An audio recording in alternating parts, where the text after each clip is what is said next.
我们是中国维和步兵营，奉命执行护卫任务，请你们表明身份。我们要粮食。车现在是空的，粮食已经运回，塞利亚政府会进行合理分配，你们会得到粮食的。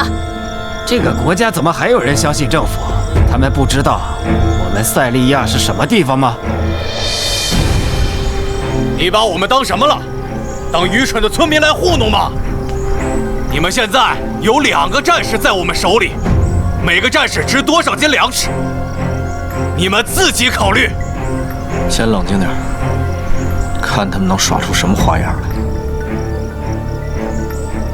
数字换算有那么难吗？好，现在我给你们3分钟时间，计时开始。你等等，我们现在没有粮食，你得给我们更多的时间去筹备。光要粮食不够，我们还要加筹码。你还想要什么？我要你过来，我们要跟你单独谈谈。队长，不能让子楠姐过去，咱们强攻吧。老宋，如果我们轮开了干的话，违反了维和交战规则吗？老聂，我告诉你，不管违不违反交战规则，绝对不能让子楠去冒这个险。队长，让我去吧。我是一名战士，跟其他人没有什么不一样。我会让他们为藐视女性而付出代价。子楠，执行任务。是。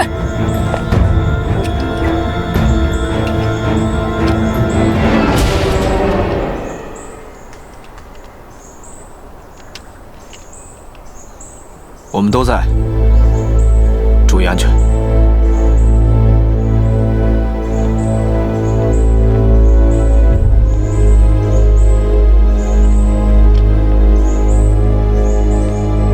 他要是过来了的话，我们到时候真的放他们走吗？我们见机行事。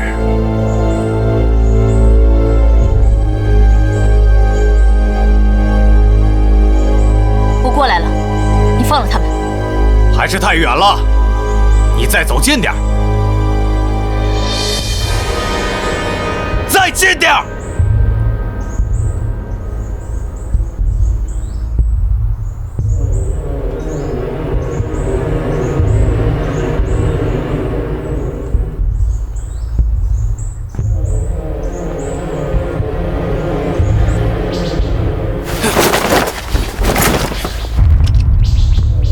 看见了吗？你的人在我这儿，你要是不听我的，我把他们都杀了。你竟然说话不算话！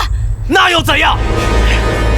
我会让你知道，中国女人不好惹，中国女兵更不好惹。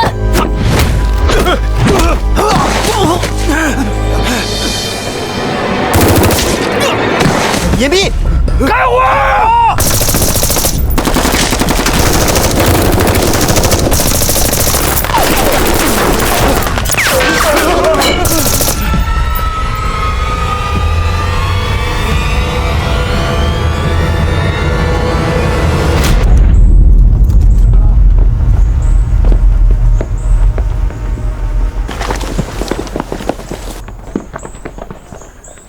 子楠，你没事吧？没事儿。我错了，饶命！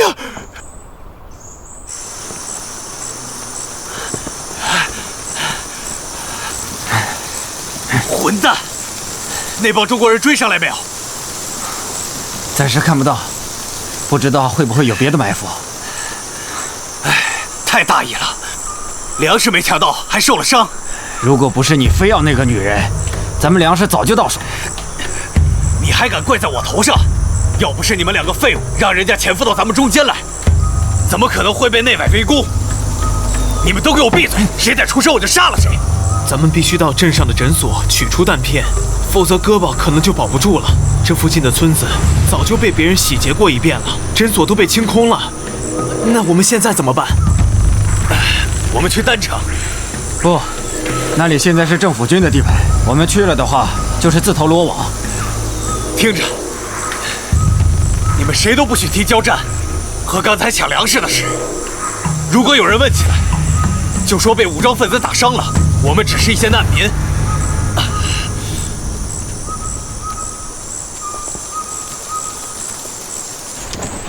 指导员，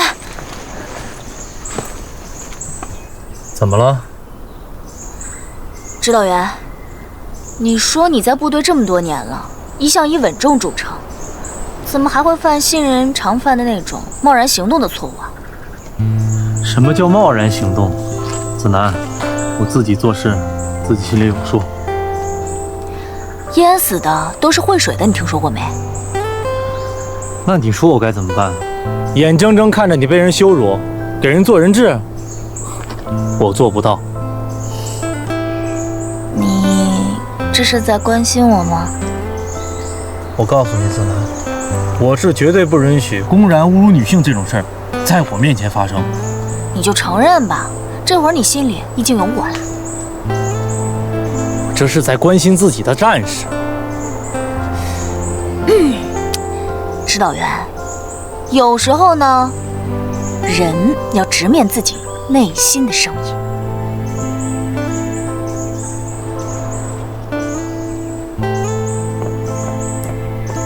你就不怕哪天后悔啊？各单位注意了，雨水最多的地方，我们都已经过去了，剩下的路不多了。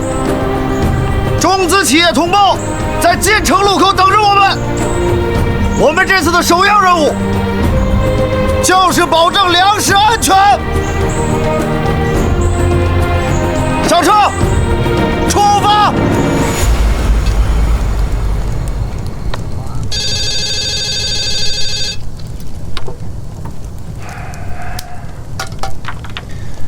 怎么了？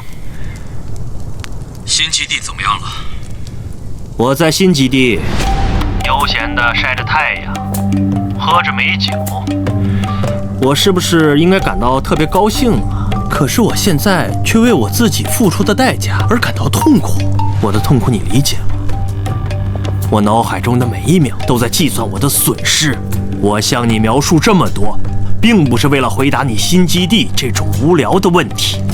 不是的，现在我问你，我们的计划到底什么时候可以继续向前推进？近来丹城附近武装暴动频发，局势有些失控。现在还不是动手的时候，大量难民和武装分子都涌向了丹城。乌托，你别着急，丹城都是我们的。别像3岁小孩一样的安慰我，我不想听虚头巴脑的话，我要的是具体的东西，能用手触摸到的东西。我可以不断地给鲁尔施压，挑拨他们三方的关系。你只需要安排好可以操控的傀儡，给鲁尔找好接班人。这个傀儡我早就找好了，他你也认识，他叫阿明。这个人有一定的号召力，很多人相信他可以带来新的和平。你选他？你疯了吗？阿明是被鲁尔亲手罢免的，政府还在通缉他。你难道就没有更好的人选了吗？你觉得你可以糊弄别人，但你糊弄不了我。如果你做不到，你最好给自己找个合适的机会出局，你明白吗？我会想办法的，好吗？对了，我现在就有一个非常好的机会。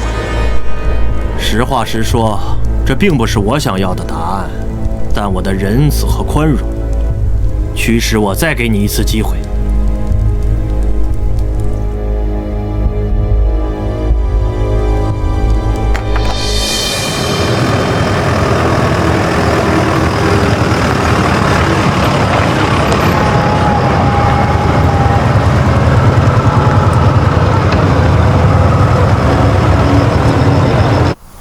你不能进去。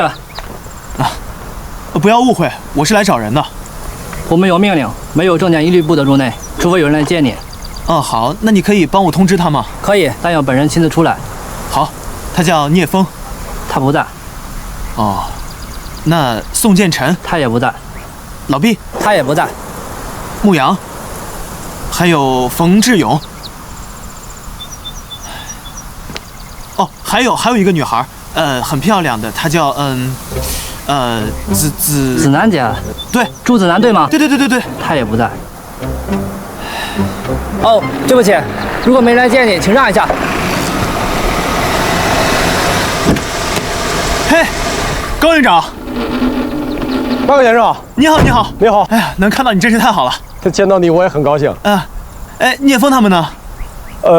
不巧，他们执行任务去了，现在没在。啊，好可惜。怎么了？我本来还想采访他们一下。采访他们？采访什么？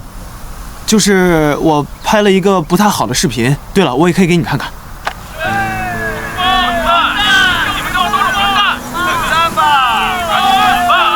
这些人的行为真是太恶劣了，一定不能就这么算了，让他们道歉。麦克先生，请问您这个视频是在哪里拍到的？是在城外土路上。可以拷给我一份吗？可以，当然可以，没问题。太好了，麦克先生，您帮了我们大忙了。不客气。出来！老实点！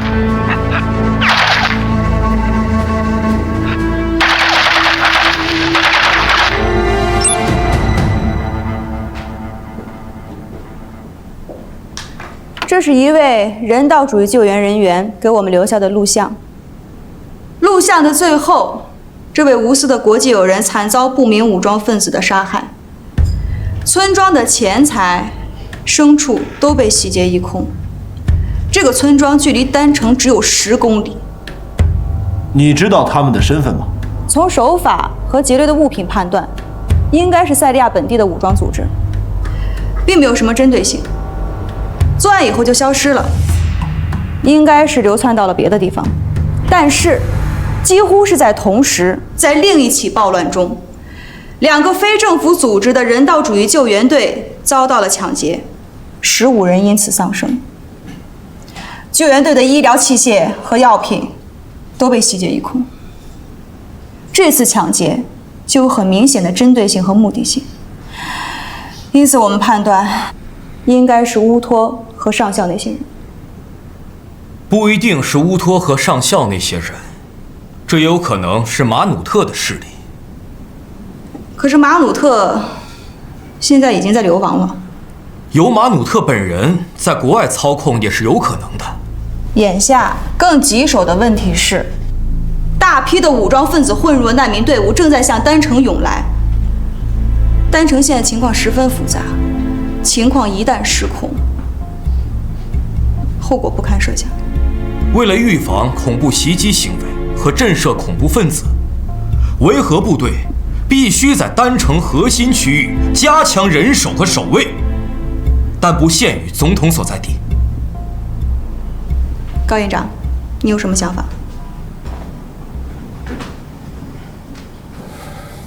诸位，中国维和部队对于维和的相关事宜一向是当仁不让，也绝对不会推辞的。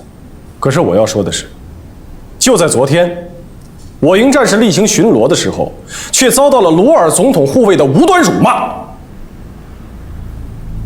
他们甚至用到了“混蛋”这样的词语来公然侮辱我中国军人。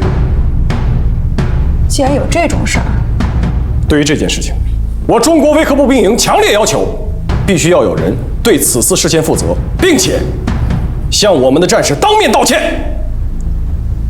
高营长，这件事情你有证据吗？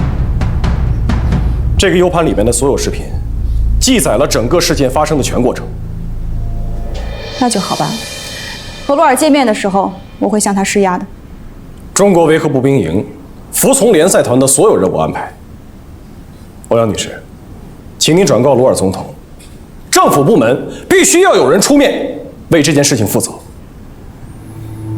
我不能看着我的战士流血流汗，冒着生命危险，还要忍受他人的无端辱骂。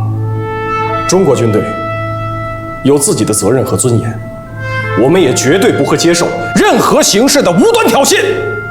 高营长今天十分不一样，我们会对这件事情负全责的。中国维和部队遭受的侮辱，也是对我们联赛团的侮辱。我认为这件事情是一个教训，我们会给出一个歉意。没有任何人可以忍受这样的事情的发生。我作为联赛团的特别联赛代表，我会一并向鲁尔政府继续施压，并且提出让鲁尔政府为我们道歉的要求。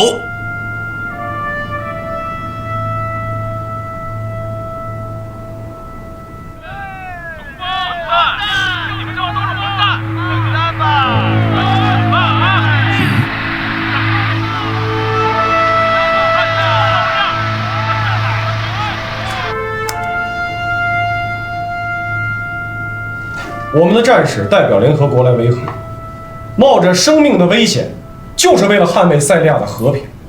但是我们绝对不允许有人侮辱我们的祖国。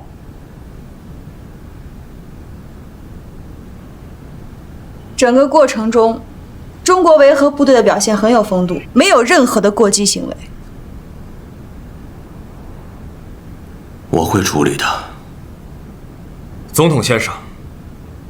这不仅仅是只对中国维和战士的侮辱，更是对联赛团以及全世界各个国家维和战士的侮辱。因此，此次事件事关政府对维和部队的态度，我觉得这恐怕不是私下处理就可以解决掉的事情。等我一经查实，我会让他们到中国维和部队道歉，在公众面前郑重道歉。有关维和部队加强警卫的问题，我们会等你的答复。我们会尽全力解决这件事情，放心。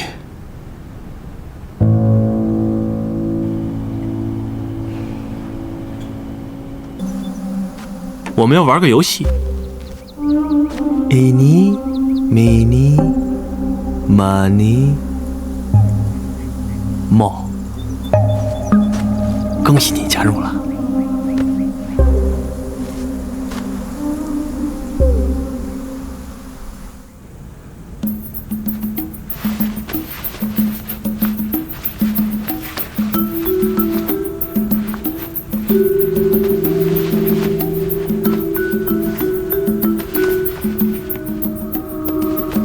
谢谢你们。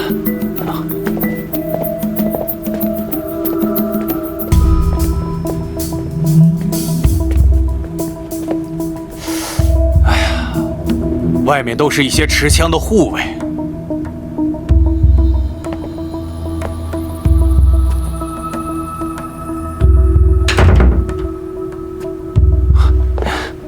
请坐。请坐。我听到一些消息，说有人伤害了你们，是这样的吗？是的，我们就是普通村民，从距离丹城大概100公里的村子来。武装分子骚扰你们吗？他们刚开始的时候，从1个月来1次，到现在1个礼拜来好几次。他们也伤害我们村的孩子。他们甚至连牲畜也不放过。所以说你是村长？是的，我带领我的村民对抗他们。他们抢夺了我们的武器，还有粮食。我们努力保护我们的村。他们不但抢了你们的东西，还欺负了你的妹妹，是吗？是的，是我妹妹，她还不到12岁，还比较单纯。所以我们别无选择，只能用武力来保护自己了。所以你们对抗他们才受了伤。他们穿着是什么衣服？是制服吗？还是别的衣服？他们看起来不是我们这里的人。他们不但抢东西，还用枪射杀你们。是的。是什么样的人想伤害你的妹妹？他们是黑皮肤人，还是其他的肤色？其他的肤色。他们穿着制服，还是别的什么？穿着制服。哦，是这样。他们有没有戴着头盔？戴了。他们的头盔是黑色的还是蓝色的？蓝的。听你所说，应该是维和部队伤害了你们。只有他们穿着制服，拿着枪，人多势众，还戴着蓝色的头盔。应该是吧。你记住，中国维和部队想对你妹妹动手，你们发生了冲突，而你和你的好兄弟们一起反抗他们，所以才会闹成这样。你必须要记住这些，知道吗？中国人戴着蓝头盔，欺负了我妹妹，我就跟我的朋友们一起抵抗他们。你一定要记住，你说的这些话都是证据，好吗？你说你们对抗的是谁？中国人戴着蓝色头盔的。真抱歉，让他们又把痛苦又回忆了一遍。为了塞利亚人民的安全，可能还需要你们再复述几遍。我很抱歉。我们愿意配合。够了，这不可能。欧阳小姐，请你让他们把话说完好吗？你知道这是什么吗？5.8毫米95式子弹，只有中国人才用这个子弹。你必须要调查，并给我们一个合理的解释。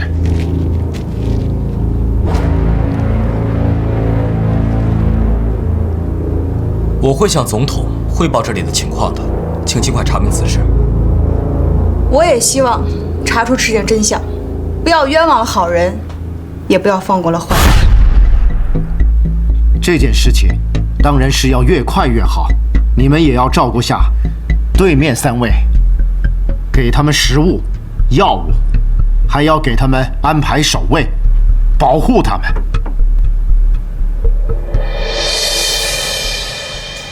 不管这件事到底是不是真的，我们都要展开调查，你知道？这太荒谬了，这根本就不可能，明眼人一看就知道不是真的。那我们也没有证据说他们是伪造的呀。人们只相信眼前看到的东西，事实就是这样。我们不能坐视不管，我要给高营长打电话。你现在不能打这个电话。如果这一切都是事实，都是真的，那欧阳小姐，你现在的行为就属于包庇。这怎么可能是真的？这怎么可能不是真的？丹妮小姐，请不要忘记你自己的身份，你现在是联赛团最高行政长官呢。你还知道我是联赛团的最高行政长官？你心里真的这么觉得吗？布拉德，我一直都很奇怪，为什么自从你来到塞利亚之后，这儿的局势会变得越来越复杂？我所做的每一件事情都是为了联赛团，现在的形势也变得非常的混乱，非常的复杂，黑白不分。欧阳小姐，你现在的位置非常的重要，不要只偏袒中国人，要给联赛团一个交代。我们不能污蔑了好人，也不能放过坏人。在你眼里我是这种人吗？懒政不作为。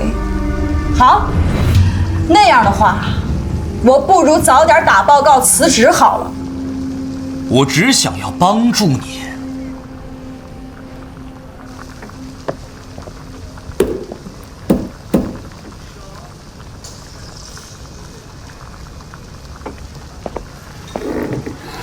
那小子谁呀？嫂子带他过来，他算老几呀？嫂子不知道你容易受刺激，你一受刺激，那脾气发起来。谁受刺激？谁受刺激了？你看他那样，我能受刺激吗？啊，一大老爷们儿，连点辣椒都吃不了。你看他辣那样啊，但你能喜欢他？就是，呸！他肯定跟你比不了，是吧？哎。你说他不会欺负嫂子吧？哎，他要欺负嫂子，你得上他炕的，这敢。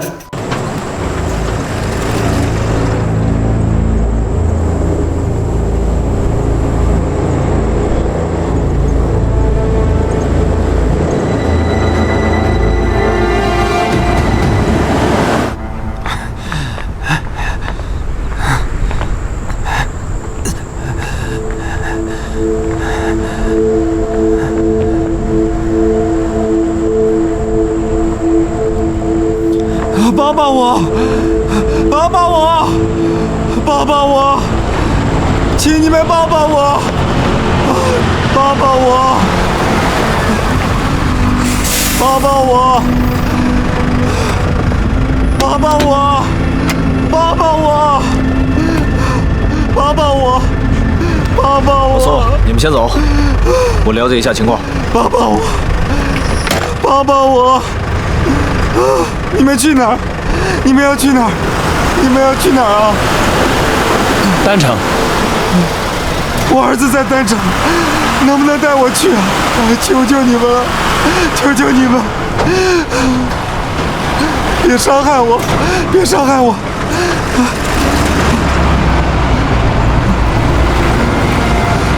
帮帮我！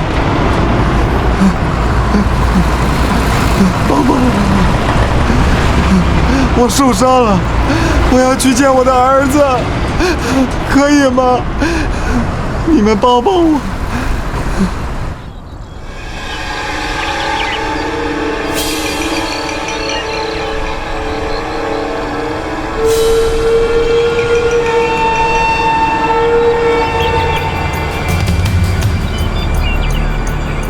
好了，我想这些中国人会喜欢我给他们的惊喜的。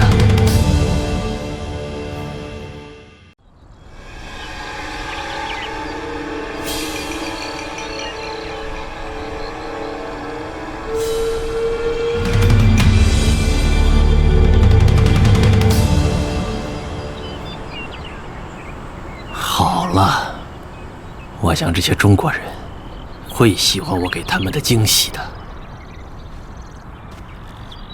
哎，你不会像另一个人那样让我失望吧？不会，不会，不会的，你不会的。看到那边的中国人了吗？嗯，看见了吗？我每天都在他们身上花钱，你觉得这样公平吗？可我不想死啊！你也可以不去。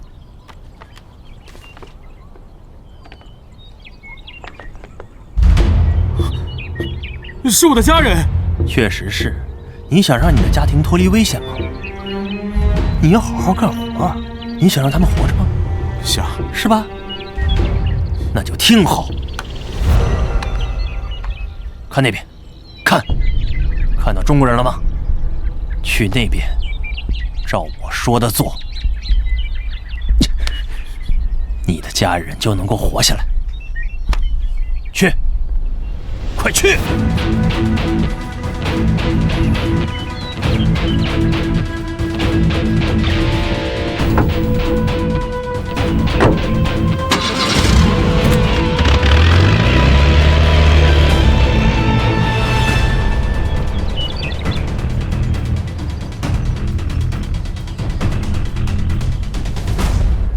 政府军现在打着平定叛乱的旗号占领了医院。现在医院里有将近400名病患，鲁尔他们既没有医疗设备，也没有医疗人员，这不就相当于判了这400名病患的死刑吗？明明是抢粮的武装分子，现在生生颠倒黑白，变成了保家卫国的英雄。这个拉汉事件啊，未经证实就直接流入了民间。哎，我们作为当事人之一，竟然毫不知情。我看这个鲁尔很喜欢用这个事件来兴风作浪啊。老胡，咱们必须得强烈要求联赛团把这件事情查清楚。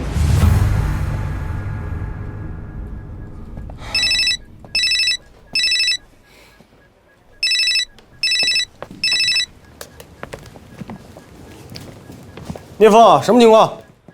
我怀疑我们被恐怖分子盯上了。哎呀，看来啊，从咱们开始搜查他们在丹城窝点的时候，这帮人就已经把我们当成敌人了。聂风啊，有一点要注意啊，现在我中国维和步兵营腹背受敌，绝对不是巧合这么简单。而且你要做好最坏的打算。现在你们回城路线可能已经完全的暴露在敌人面前，而且你们回来的这一路，很有可能遭到他们的埋伏。是的。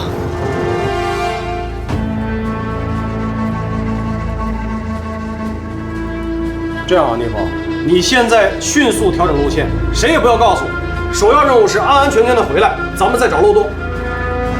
是。切记，一定注意安全。放心。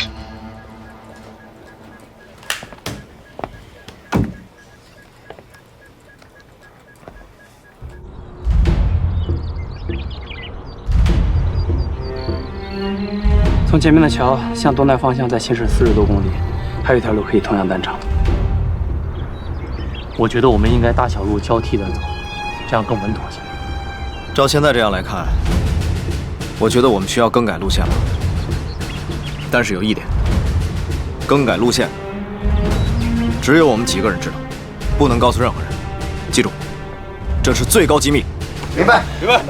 上车，快点，走。我们要知道真相！我们要知道真相！我们要知道真相！我们要知道真相！我们要知道真相！我们要知道真相！我们要知道真相！报告营长，报告营长，目前有很多难民正在向警戒哨靠近。好，我知道了。记住啊，务必把他们控制在营区警戒线之外，严密监控，必要的时候可以鸣枪示警。收到。真相！我们要知道真相！我们要知道真相！我们要知道真相！我们要知道真相！我们要知道真相！我们要知道真相！我们要知道真相！我们要知道真相！我们要知道真相！我们要知道真相！我们要知道真相！我们要知道真相！我们要知道真相！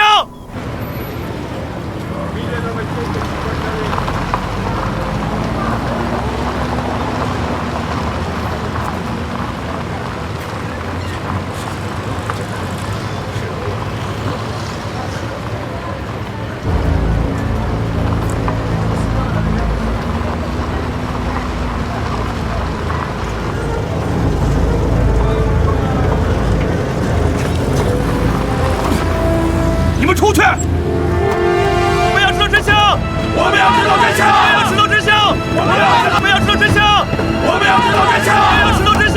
我们要知道真相！我们要知道真相！我们要知道真相！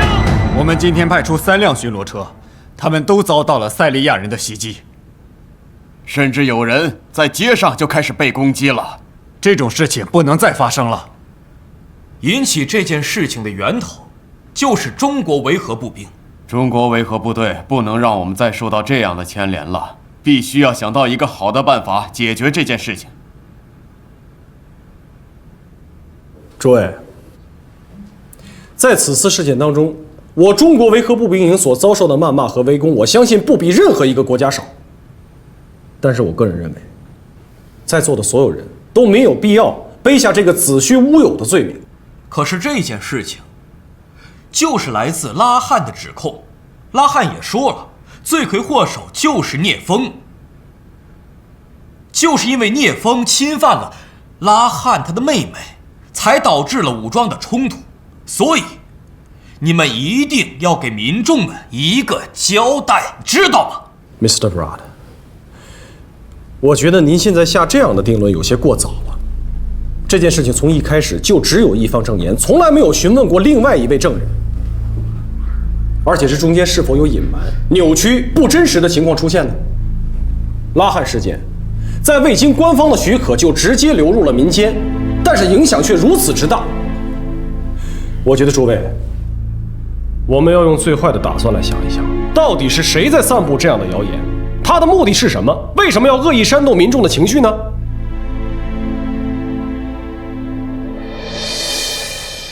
无论真相如何，一定会离间维和部队和塞利亚当地民众的关系。信任关系是很难建立的，一旦被破坏，恢复就很难。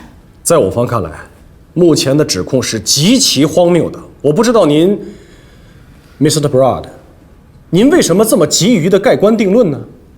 这是联赛团给予我的任务，让我来协调中国维和部队和塞利亚之间的关系，这是我的职责。希望双方能够友好相处，我当然也不希望看到不好的影响出现啊。诸位，侵犯女性是一顶会让人压得喘不过气来的脏帽子。在我方看来，在没有任何调查结果之前，我们绝对不会接受这样的措辞。是，我承认，聂风本人脾气火爆，做事有时不按章法。但是我可以以我的人格，甚至是整个中国维和部队的信誉，来替聂风的人品做担保。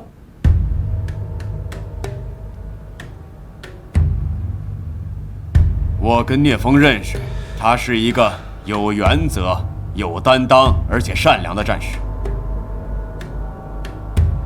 有人操控这件事情，我觉得也是有可能的。趁此机会把中国维和兵给赶出去。我请求与政府一起合力调查拉罕事件，争取尽早给民众一个真正的交代。同意。同意。这确实是最合适的方式。我会亲自去趟总统府，让他们开始展开调查的。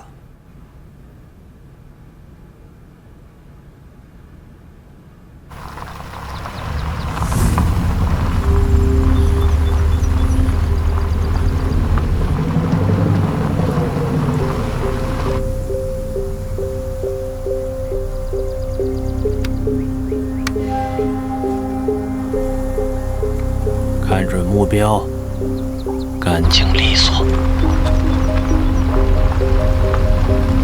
那边的士兵太多了，我没法全部干掉。你不需要担心，我在车里准备了惊喜。你在开玩笑吗？我也会死的。你死还是你的家人死？你自己选，选吧。如果我能把他们全部干掉，你就给我一条生路，对吗？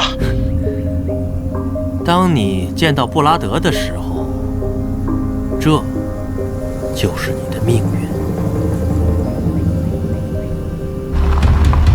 我会照你说的做，请你别动我的老婆和孩子。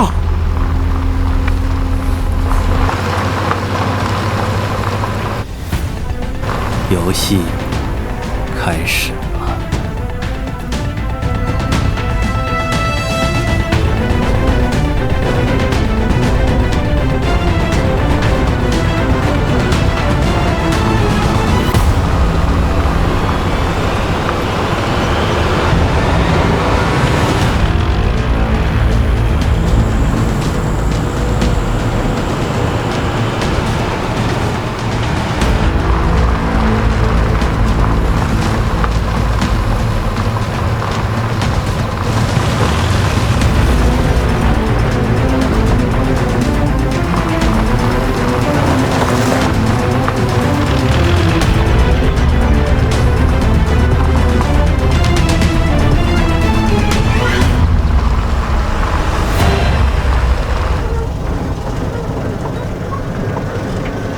队长，你情况？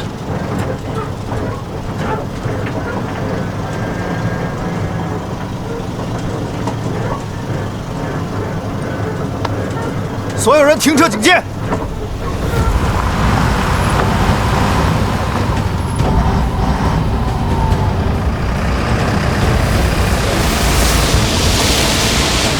吴阳，冲上去！冲上去！必须冲上去！如果让他们的车辆接触到我们的车队，后果不堪设想。把他逼停！是。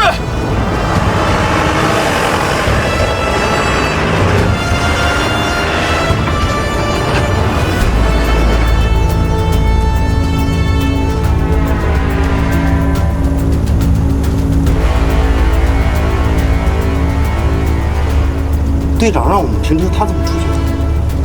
有情况。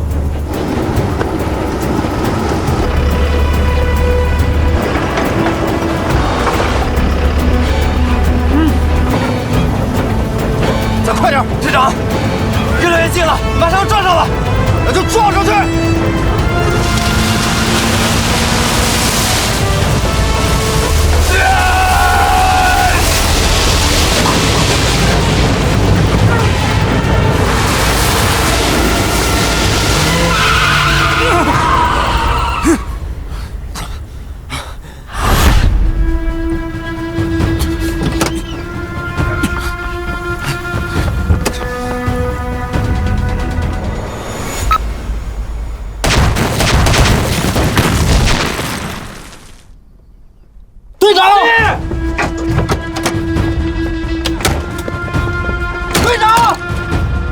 走。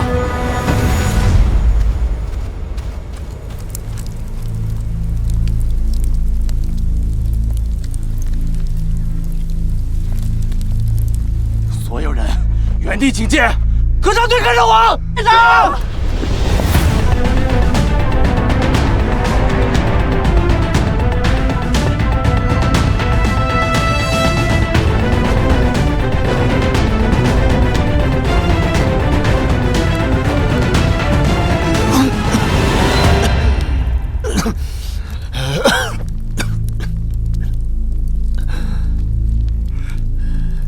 牧羊，牧羊，牧羊，快醒醒！牧羊，牧羊，醒醒！千万别睡！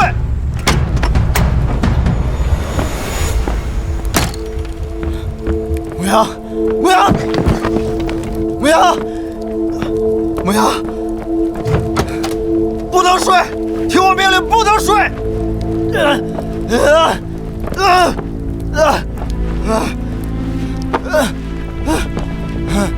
牧羊，牧羊，听我命令，不能睡。牧羊，我得跟你说件事。说。我特别喜欢子南姐，但是你也别告诉她。啊，没事，我答应你，但是你也要答应我一件事。你千万不能睡，坚持住，等兄弟们来了，咱们一起回家。啊，等马上养好，我陪你一起追他。不，队长，我就这样默默喜欢他，我觉得挺好的。我看着他能喜欢他喜欢的人，我就挺开心的。好小子，是我兄弟，你要答应我，坚持住，千万不能睡。我好累呀。好，那咱们在这休息啊，等兄弟们来。牧羊，等兄弟们来，别睡，别睡。牧羊，牧羊，牧羊，醒醒，别睡！兄弟，怎么样？牧羊受伤了，快把牧羊送回运输队抢救！快！聂风，队长，没事了，小心！队长，走啊！先救秦牧羊，你行不行？我没问题，快救他，快救牧羊！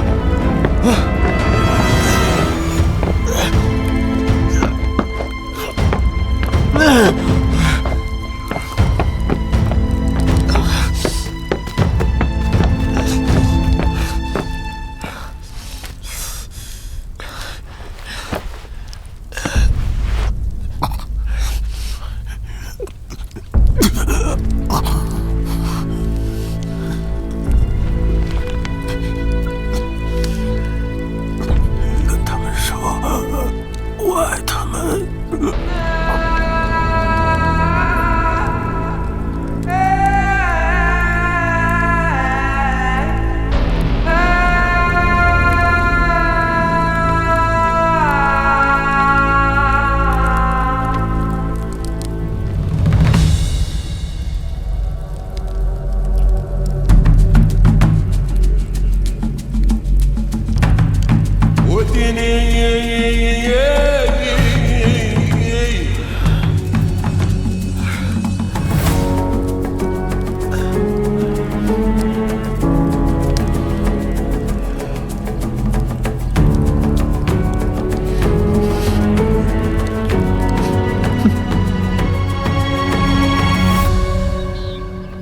坚持住啊，牧羊！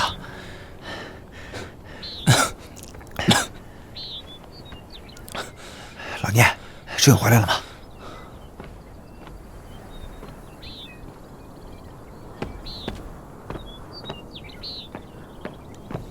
老聂，怎么了？志勇探路有没有消息啊？还没有志勇的消息。扛，也要把牧羊扛到医院。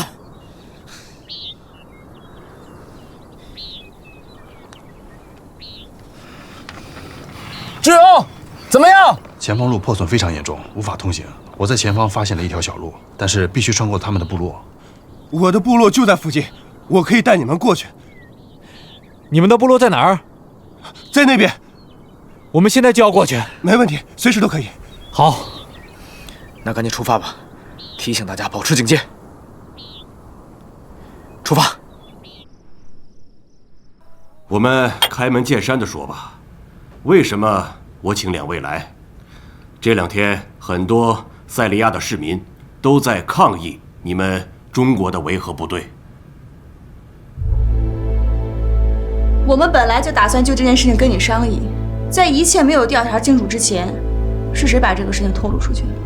谁透露出去的不重要，我想对于这件事情，塞利亚的人民是很在意的，他们需要一个说法。在这个敏感脆弱的非常时期，维和部队更加需要一个公平客观的调查结果。对于塞利亚来说，只有政府军才能提供真正的保障。如果总统执意坚持，那我就先将拉罕交出来。我们可以很好的照顾拉罕。Hawa watu ni kina nani? Oh, wao ni Wachina. 这是谁？我们的酋长。Hawa watu ni kina nani? Wao ni Wasamaria wema. Wamewajeruhi watu.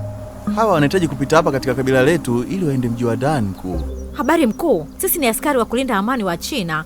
Tunaenda mji wa Dani, tunaweza kupita kwenye kabila lako? Kuna nini ndani ya magari yao? Kuna vifaa muhimu, lazima tuende haraka, hatutasababisha matatizo kwako. Nimebadilisha mawazo yangu. Tunahitaji chakula chote. Na kila mtu lazima abaki hapa, hakuna atakayeondoka. 他们什么意思？他们要我们的粮食，否则不让我们走。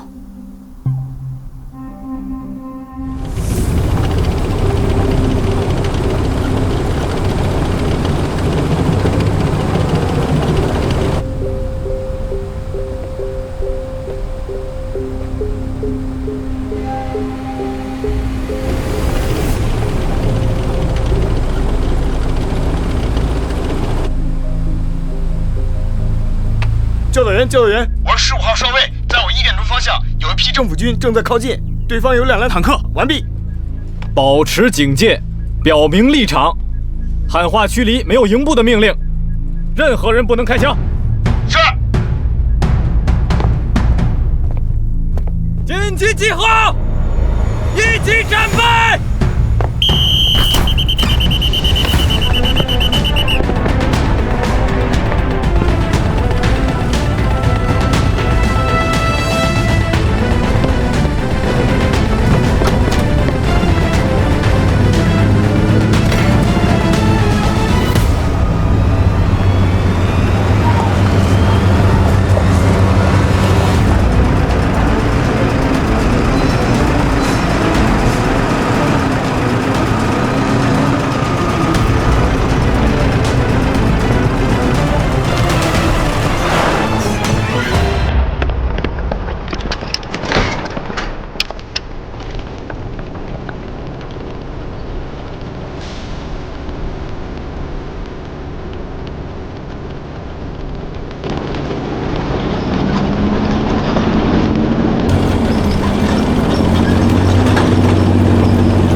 请你们立刻撤出中国维和步兵营的驻地范围。中国维和步兵营，只要你们交出侮辱小女孩的人，然后我就撤兵。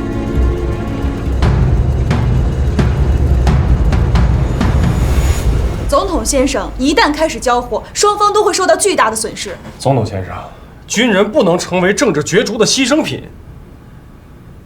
流血牺牲，这就是军人的天职。我作为塞利亚的总统，必须要保护我的人民。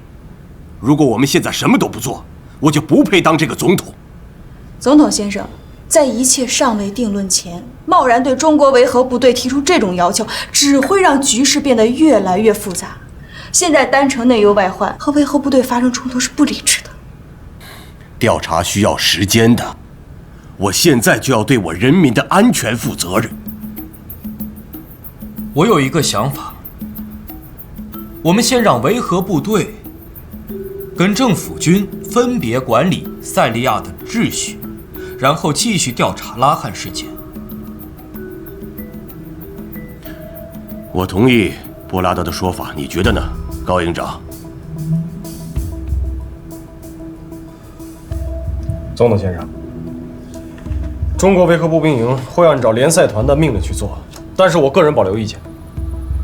另外，我们要求调查拉汉事件必须要由政府军和中国维和部队联合监管下进行，最终调查结果提交联赛团进行公开仲裁，双方监管，电视直播。没问题。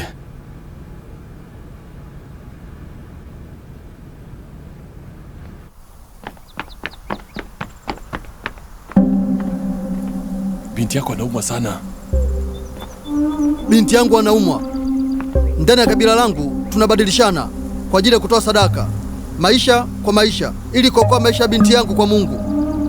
Kama msipokabidhi chakula, basi nitawaulia mbali wote nyinyi. 子南，他说什么？他说，如果我们不交出物资，他就要把我们烧死，祭祀神明，换他女儿的命。子南，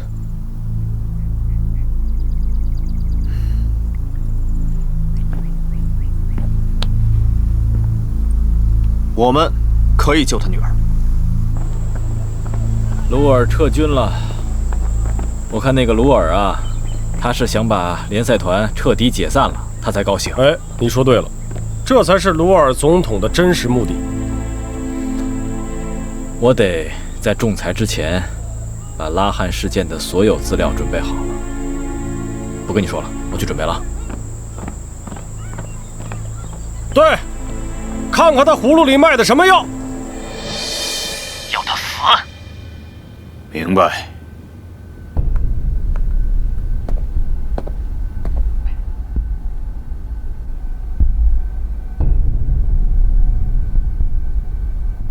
拉汉怎么还没到？不知道，时间快到了。哎呀！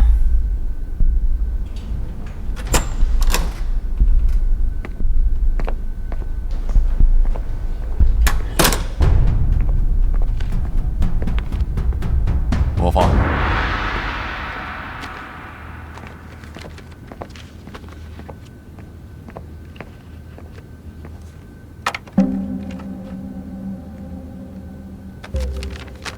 我诚恳地向中国维和部队道歉，我欺骗了你们。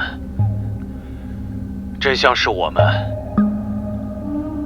袭击了当地的村民，中国人想保护他们，是鲁尔指使我们这么做的。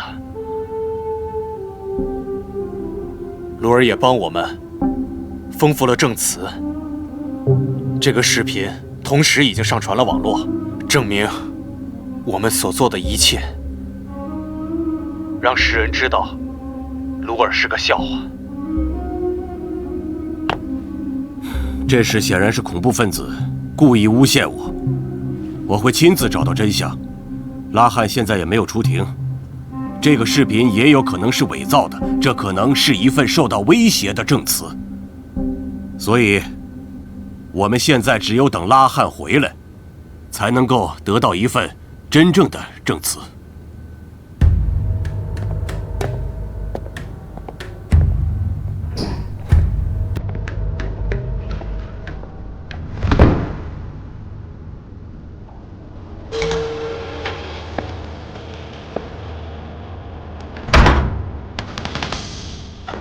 你是谁？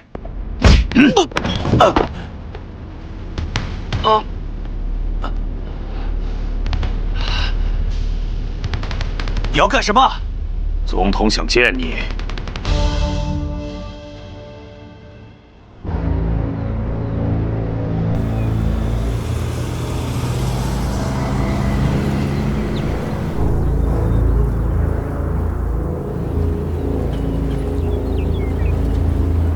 这不是去总统府，我们出城干什么？有个重要的人要见你。谁？等你到了就知道了。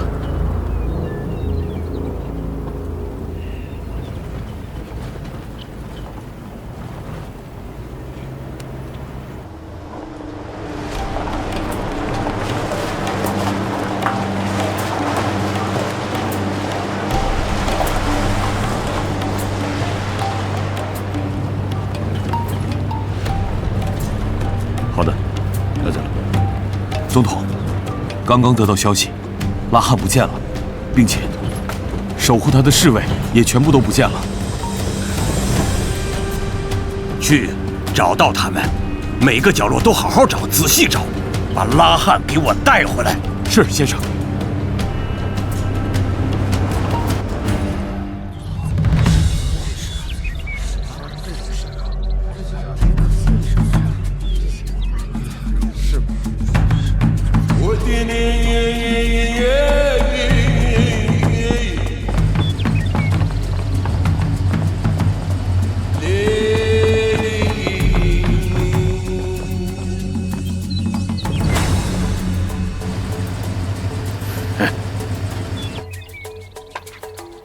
报告，我们发现了3具尸体。Over。不要再看了。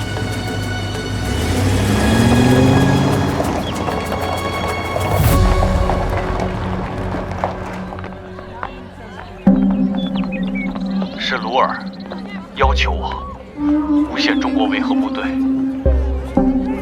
他帮我丰富证词。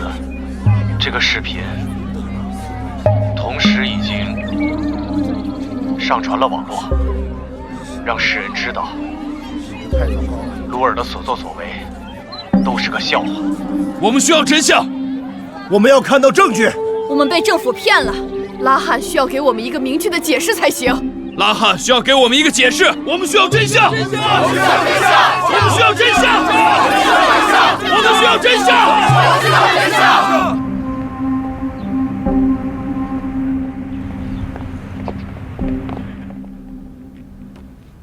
中国维和部队郑重地要求，尽快地与鲁尔总统展开对话，并要求他向塞利亚人民公布拉汉事件的调查结果，还中国维和部队一个清白。高营长，吴教导员，中国维和步兵营对丹城的贡献，大家有目共睹。拉汉事件是别有用心的阴谋，我相信中国维和部队的清白。联赛团总部一定会努力争取中国维和部队的合法权益。我作为塞利亚的副总统，我认为我有义务和权利保护塞利亚人民的和平。在我离开塞利亚的这几个月的时间里面，我感到很抱歉。我一直在与邻国进行沟通，我希望可以为逃离塞利亚的难民提供基本的生活保障和安全保护。副总统先生，您对处理国际关系和拉汉事件有什么想法以及建议呢？拉汉是受人指使的，他不过是鲁尔的棋子。他只是为了给维和部队抹黑，而且驱逐国际力量，抢占政治资源。鲁尔一向是如此，他只是为了一己之私。鲁尔这个人根本就不顾塞利亚人民生活于水深火热之中。当然，这些都是暂时的。有国际社会的帮助，我相信塞利亚的明天会越来越好。副总统先生，你下一步的计划又是什么呢？我会努力的去跟鲁尔进行和谈，为了和平，为了我们的未来，我会努力的。兄弟们，你们想让我们的领导回归吗？想，绝对不会放弃。只有副总统才能带领我们实现和平。我要求，现在是我们反击的时间了。重新进行总统选举。卢尔滚出去！我要求卢尔滚出去！和国际社会滚出去！在塞利亚滚出去！朋友们，现在的情况估计你们也看到了。最近这段时间，期货市场也要断货了。所有的客户都在关注我们开发的新货源，我们要实施计划了。现在阿明先生，是该你出场的时候了。当下鲁尔迫于舆论的压力，他肯定不敢回绝你，他绝对不会这么做的。所以你要把握住机会。乌托，你说的非常的好，这次多亏了你找对了人。拉汉的事件办得干脆利落。这个视频呢，也给鲁尔带来了非常巨大的压力，做得非常好，我的朋友。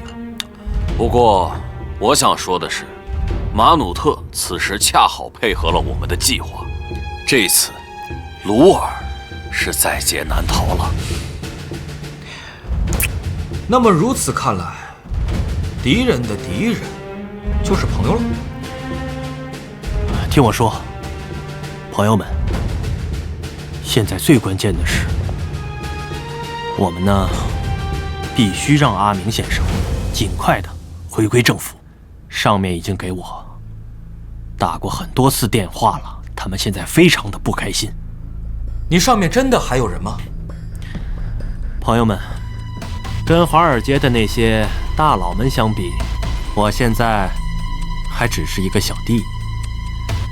这可能是我们最后一顿饭了，干杯！我在此声明，我绝对不会放弃我为国效力的权利。我要求总统府和联赛团一起对塞利亚的选举进行合理的监督。总统先生，马鲁特在国外确实蓄积了不少的力量，对咱们来说是个威胁。再加上拉汉的事件使咱们的信誉大跌，现在真的是腹背受敌。我不想听这个，你就告诉我解决办法。总统先生，布拉德先生他现在是联赛团的一员，我们可以去找他，他也许可以帮助我们渡过难关。总统先生，布拉德先生想要见你。钱已经到你的账上了，我要看到结果。我会尽力的，你放心吧。很好，我相信你，别叫我失望。布拉德先生，拉汉死了。拉汉，他不是总统的客人吗？怎么会发生这种事情？他们擅自离开了酒店，发现的时候已经死在街上了，而且没有人对此负责。我们需要联赛团的协助来帮助我们度过这次的难关。维和部队早就已经和总统先生划清了界限了。作为塞利亚政府，我们迫切需要国际社会的支持，希望阁下能和我们一起共度难关。我相信拉汉事件一定是有人在背后操控的。现在呢，他已经死了，还是在政府军管辖区，这是不是也就证明了政府的无能呢？你说呢，总统先生？布拉德先生，你好像对拉汉的死早就知情。别担心，总统先生，我此次来这里呢，就是为了塞利亚永久的和平而来。我现在有2个计划，第一个是阁下之前的行为是被别人给利用的，我要与维和部队之间有充分的沟通，争取得到他们的支持。那第2个呢？那第2个呢，是我要对外发布阁下之前的做法，就是要与联赛团分道扬镳，为了控制住塞利亚，不惜一切代价，为了政治权谋，甚至不惜利用拉汉来挑拨维和部队和塞利亚人民之间的关系。布拉德先生，你是想对总统先生栽赃陷害吗？现在我怎么想，这并不重要，外面的人怎么想才更加重要。两个计划都很有戏剧性，效果也非常有趣。毕竟证据都在那摆着，联赛团和政府之间的矛盾也确实都是实情。那么现在，总统先生，你怎么想呢？你应该好好考虑一下，选择 A 还是选择 B？ 如果我选 A， 你有什么条件？我需要你见一个人。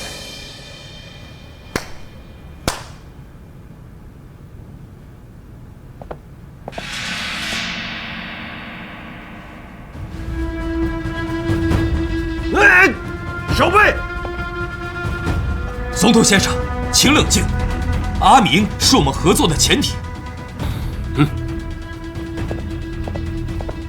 布拉德先生，你很狡猾。没想到我通缉了这么久的人，竟然在你那儿，你这么做是不利于我们合作的。你这么做深深地伤害了我。阁下，我是完全在为你着想。就目前来说，联赛团的局势完全可以利用的人选并不多，而阿明他就是这样的人才，他有这样的能力，也有这样的号召力。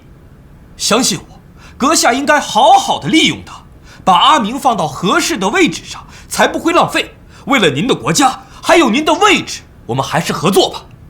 这个人，他背叛了我，背叛了我的国家，我是绝对不会和他进行合作的。总统，阁下，您要理解世事难料，有时候敌人也可能会成为你最亲密的合作伙伴。他伤害了我的女儿，我不能接受。总统先生，请恕我直言，阿明对班达所做的，我知道是绝对不可饶恕的。但现在您是塞利亚的总统，您应该以国家的利益为重，而不是为了你自己。